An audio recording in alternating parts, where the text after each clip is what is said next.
Le rocher de la Vierge à Biarritz est un symbole emblématique de l'histoire maritime de la ville. Anciennement appelé Cucurlon, il devait faire partie d'un ambitieux projet de port-refuge sous Napoléon III.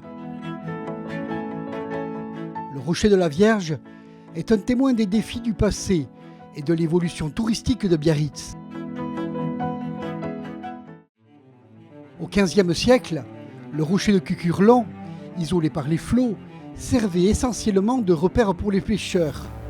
En 1863, sous l'impulsion de Napoléon III, un vaste projet d'aménagement visait à créer un port de refuge pour les navires de commerce dans l'incapacité de franchir la périlleuse barre de l'Adour. Les ingénieurs planifièrent la construction d'une longue digue de 340 mètres reliant le rocher de Cucurlon. Pour acheminer les matériaux nécessaires, une passerelle en bois fut mise en place.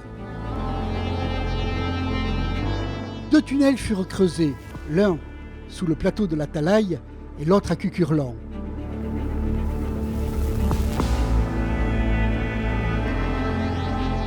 Cependant, les travaux subirent d'importants retards en raison des tempêtes.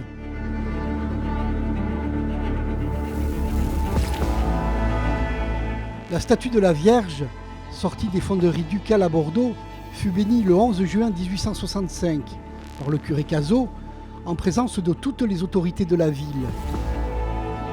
En 1870, la chute de Napoléon III interrompit définitivement le projet.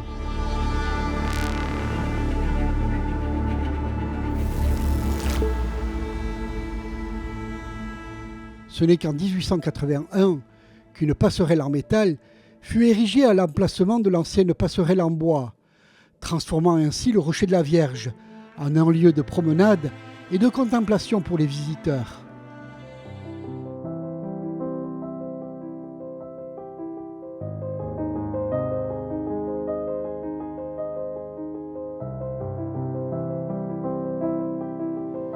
Le rocher de la Vierge garde les traces du naufrage tragique du sloop La Surprise, le 22 novembre 1893.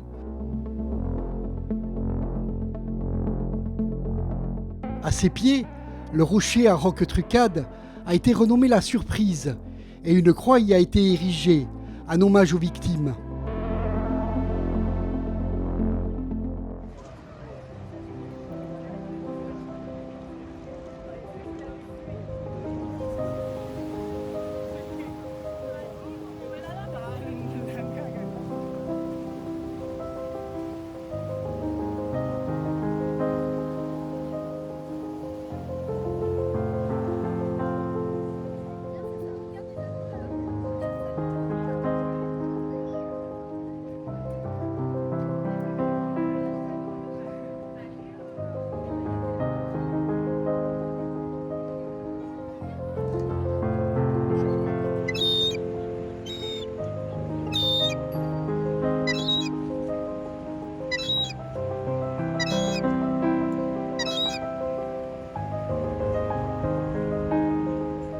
Aujourd'hui, seuls quelques vestiges des blocs de la digue subsistent, témoins discrets de l'ambitieux projet de port-refuge.